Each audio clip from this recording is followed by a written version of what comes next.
Hello and welcome to the Soul Garden. My name's Georgina Langdale. I'm your host and I'm the founder of Archeus, and I'm absolutely delighted to have you here. We're getting very close to Christmas now. People are thinking about family and where they're going to be, and people are starting to move around the place to get where they need to be. Children are finishing the school year or have just finished it. So busy. Oh, I went down to the supermarket earlier and Christmas car park chaos already.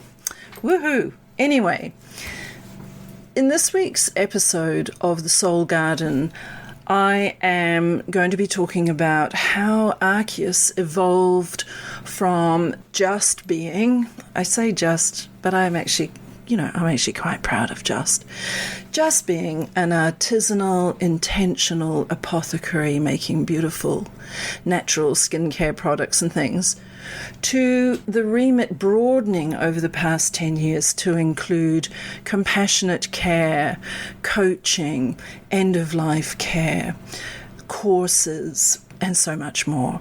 So the lens for this episode is compassionate care, but for me, it manifests in a few different ways.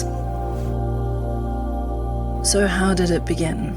Well, when I started Archeus 10 years ago, back in December 2013, I'd never set up a business before of my own, and I certainly hadn't set one up as using all my knowledge as a herbalist and my knowledge of working with nature, with the healing power of nature in all sorts of wonderful ways, like energy work and plant essences and ecotherapy. That was all, that until 2013 had basically been my kind of private passion. And, it actually takes quite a lot of courage and confidence, I think, to step away from one career and open the door to a completely other one. And that's what I'd done.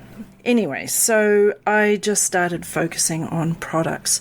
But because of the way that I was making the products, really starting from the base of really understanding the beneficial properties of the ingredients I was choosing to formulate with and things, the products were really effective.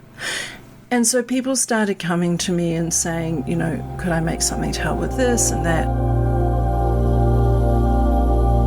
Now, sadly, at almost the exact same time that Archeus went live, my mother was given a diagnosis of cancer and a prognosis of having maybe 6 months to live. She actually lived for 18 months. And, that just turned all of our worlds upside down.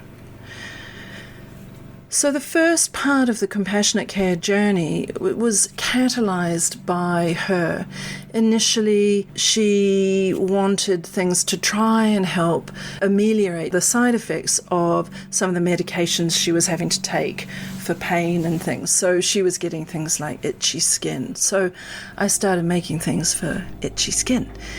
And then I guess I must have talked about this a bit in blogs and things, and started to talk a bit more about my energetic connection with nature, my ability since childhood to really see and feel and tap into the energetic qualities of different plants and species and things, because I had, I think basically it was a near-death experience when I was 7. And when that event happened, I was in my body, but I was also in the Vedic texts. I was floating up there somewhere and was the formlessness beyond form. And that experience then kind of shifted my world on its axis. And I started literally as I was biking home from this horrible event down a country lane in the Cotswolds. I could see energy pouring out of all the plants on the hedgerow on the side of the road and things. And it was like they were saying, we can help you heal. That began this energetic connection with nature.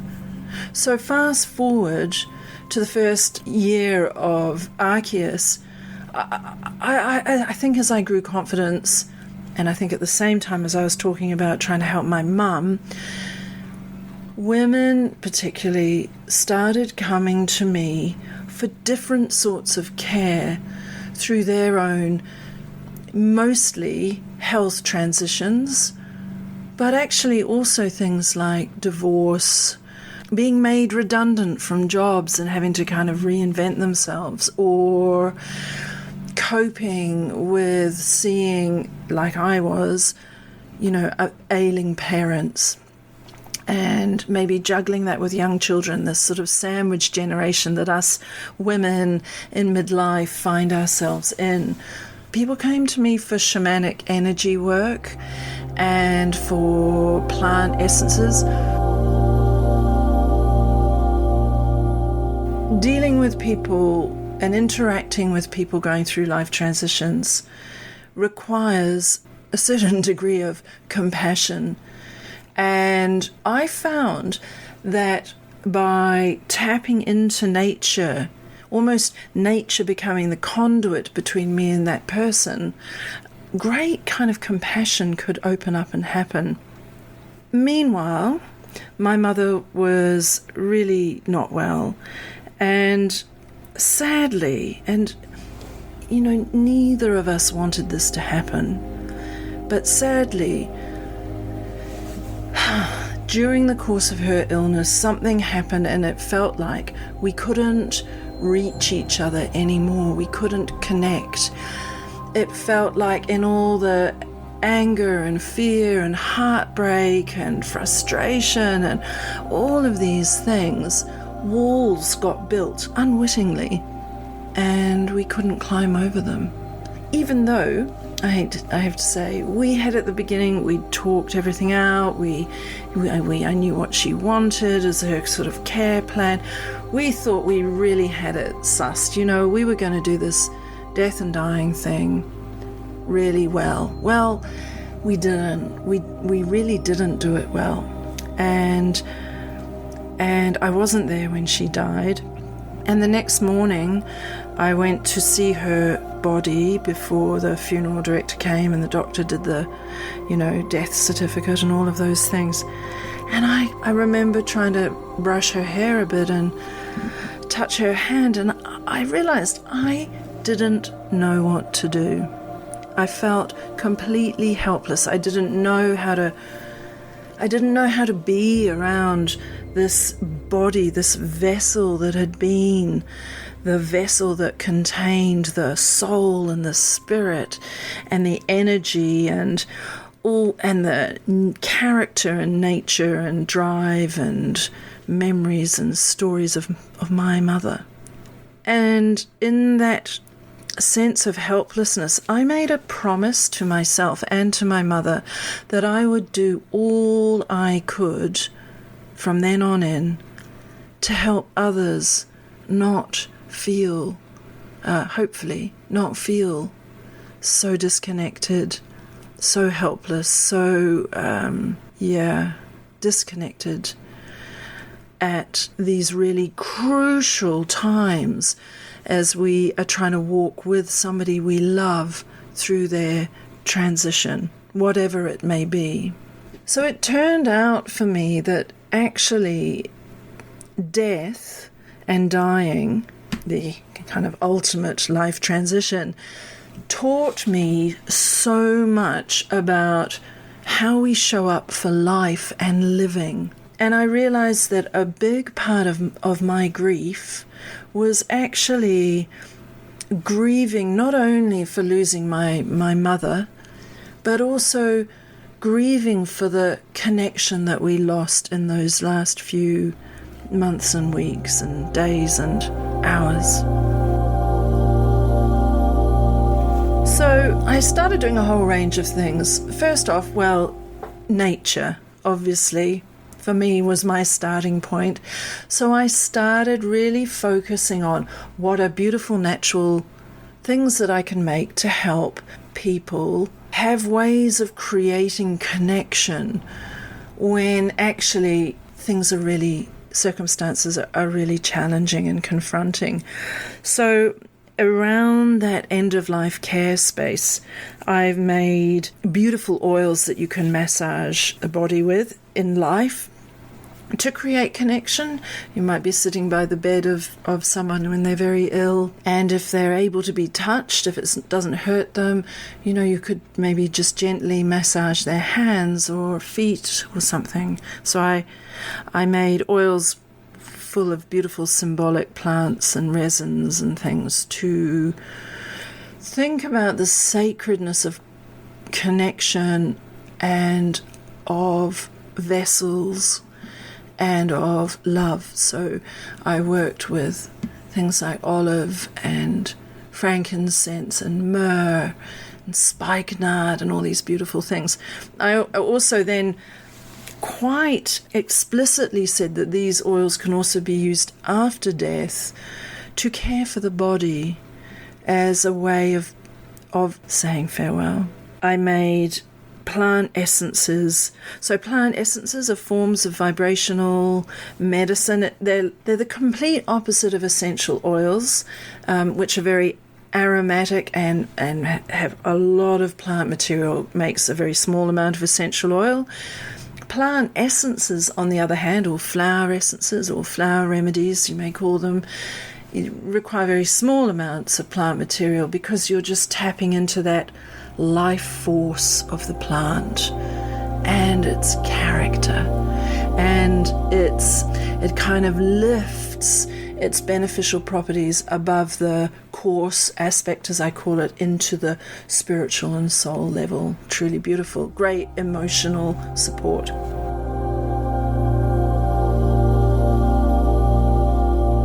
I started dyeing natural fabrics like beautiful merino wool things, and with healing herbs, with symbolism, and infusing them with plant essences, dyeing the embroidery thread with plants to create beautiful ways of wrapping people up in the healing power of nature. And this then moved into, people may remember the bed linen, and then it moved into shrouds, because I thought that was a really compassionate thing to do.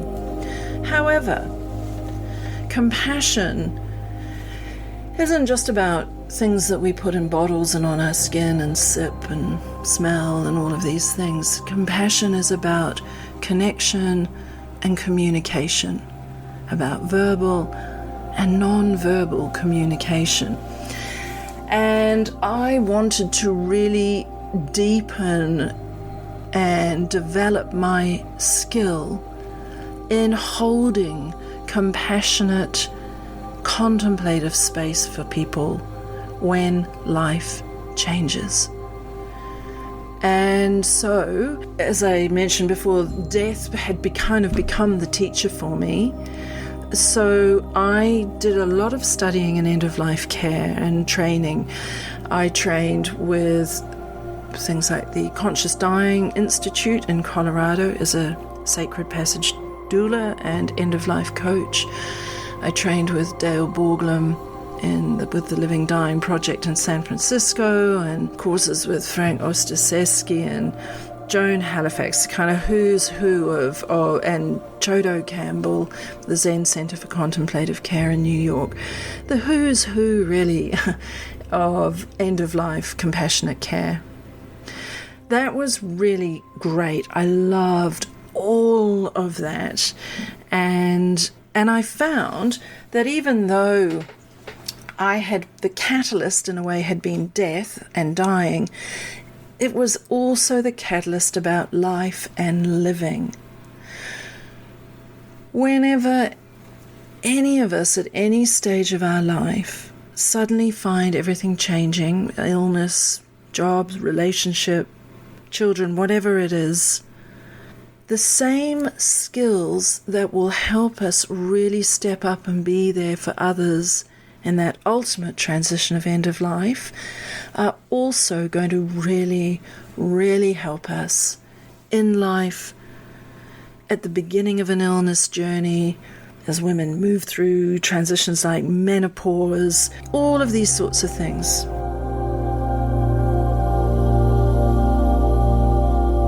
Compassion is a universal and very sacred and beautiful offering to give anybody, anywhere, at any stage of life. So doing this training and work made me realize that actually I felt comfortable, I feel comfortable kind of showing up in the places that lots of other people don't want to be. End of life, menopause, all of those sorts of things. You know, I don't think it's any mistake or accident that, you know, part of my work I do at Archeus is make a balm for vaginal dryness. I mean, who wants to talk about that? And also offer products and training and coaching to help support people either going through their own end-of-life journey or supporting a loved one. To me, it's kind of all the same thing. It's that those edge spaces, those difficult, uncomfortable places that society has kind of made us not talk about. I kind of want to be there. My work started to evolve into coaching for life transitions, teaching nature-based approaches to end-of-life care. So my father died 5 years after my mother, so I've lost both my parents in this 10 years of Archeus being in existence. It's been quite a time. And I'd moved countries, changed jobs, so many transitions. But where my mother had shown me how disconnected and just heartbreakingly absent endings can be, 5 years on, my father's death, he had dementia, so he had which had been diagnosed before my mum died. And that 5 years was the slow downward trajectory of his health and well-being and mental faculties and things. And he went from home to rest home to secure dementia unit to hospital wing and a rest home. Eventually he had a stroke, and it took 3 days for his body and soul to unwind, and I was with him pretty much every minute of those 3 days, and I was with him when he died. I cared for his body, soul and spirit after he died with ways to honour his soul and his spirit and care for his body. One of the staff at the rest home hospital wing said that she had never walked into a space after someone had died or a room there that had felt so peaceful because of that, I think. That experience with my dad taught me more about love than I ever thought possible. So from there, I've kind of jumped around in this a bit. I'm losing my own train of thought, but I started wanting to share all of the techniques that I'd been using after my mother's death, as I moved towards my father's death, and as I supported many other people on their life journeys and end-of-life journeys through that time. I wanted to start sharing these ideas. So I started developing training, and there was a course I ran for a couple of years called the Natural Carer, nature-based approach to end-of-life care, and I had people from around the world doing that training with me online over 12 weeks, and it was really beautiful. Hospice nurses, palliative care nurses, therapists, funeral directors, all sorts of people. But I felt like it didn't work for me. I loved the course and I loved the cohorts, but the structure meant that there was a gate that opened and closed. A cohort started, moved through it together, it ended, and then the next one started. And that open gate, closed gate rhythm doesn't really fit with the reality of daily life. It didn't help the people who would ring and say, my mother has just been given a diagnosis and I don't know what to do. I need skills and tools to help me show up for her in this in the best way I can.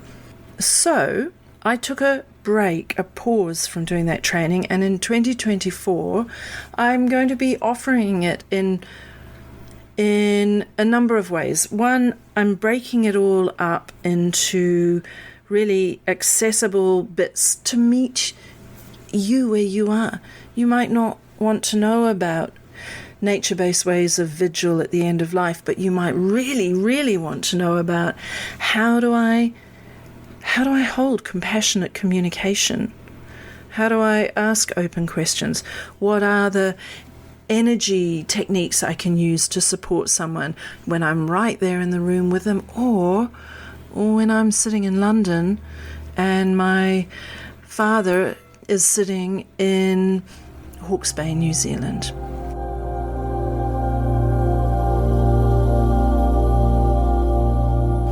So all of that is coming in 2024. Plus, I will, I think, again, start doing the longer, more intensive training for people who really are really working in that end-of-life space. So I'm really looking forward to that. Plus, there will be some workshops, and they will happen in person. And one of those workshops is one about how do we create ceremony and ritual for end of life. And I've been requested to do that by a number of spiritual directors now in hospices, so I'm looking forward to that. On that note, I'm also going to be doing some guest teaching with the Conscious Dying Collective in Colorado again. I am really looking forward to that. So if you sign up to my newsletter, I'll let you know when that's happening. And also the ways that we use other ceremonies and rituals to make moments sacred. And I really believe that that is part of being compassionate. I've also I'm literally just doing the layout at the moment for a book I've written called 50 Things to Help When Life Changes, Contemplative and Nature-Based Teachings for Navigating Life Transitions. This book has come about because I wanted to respond to when a loved one suddenly finds himself with a diagnosis and they need help, and the family around them and the people who love them all trying to figure out ways to, how do I navigate through this? So this is the other end of the health journey. It's the moment when the diagnosis happens, and then moving on from there. What is this new reality like? And that space also needs so much compassion and care, because the speed at which things can move can be so fast and so disorienting that kind of compassion can fly out the window. But to be able to be there for someone so when they finally find their footing and can take a breath, and then you can help them with other ways of being that care for their soul and their spirit, the them beyond the person, beyond the medical diagnosis and treatment plan. That is huge. Also, I have quite a few clients that come to me who have gone through treatment of some kind, and then they've been given the all clear, and it's like life is starting over for them again. So I love the coaching work I do to hold space for them to really figure out what that might look like and help them fall in love with themselves again after all of that, and to help them possibly with reaffirming the family bonds, things like that. This is all kind of a long way from starting off making face creams in the apothecary. But gosh, what a wonderful journey it is. I mean, life is, it's more than skin deep. And when we're given opportunities to really see how beautiful it is to live life in this moment now, not catastrophizing for the future, worrying, not hanging on to the past, but being here now and heart opened and ready for everything that life brings, that can be really beautiful. Or having the confidence to walk into a room to be with someone you love and know that to say nothing, just to be present, can be okay. Or to hold space for them that hold the silence, to give them the space to finish the sentence that they started and then broke off. All of this is compassion. So in this next 10 years of Archeus, these aspects of the way I work, I really want to bring them more and more to the fore. The 10 years has shown me also what are the things that I want to focus on. I want to focus on making a beautiful difference at a soul and spiritual level for people, as well as at the physical. But the soul and spirit's so important. It comes to me from that connection with nature, and it comes to me from the inspiration and mentorship, I think, that wisdom keepers throughout time have given me. Hildegard of Bingen, Marsilio Ficino, Meister Eckhart, Ptolemy, all of these incredible people. So that is how Archeus moved from being an apothecary to being something so much more than an apothecary, so much more than an artisanal studio making beautiful products to put on your skin. It's about kind of medicine for the soul, really.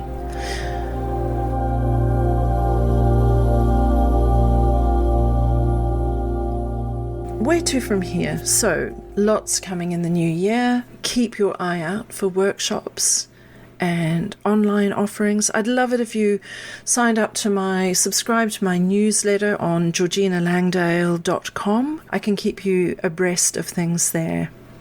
I think the other story in this is Frank Ostaseski says something beautiful. He founded the Zen Hospice in San Francisco.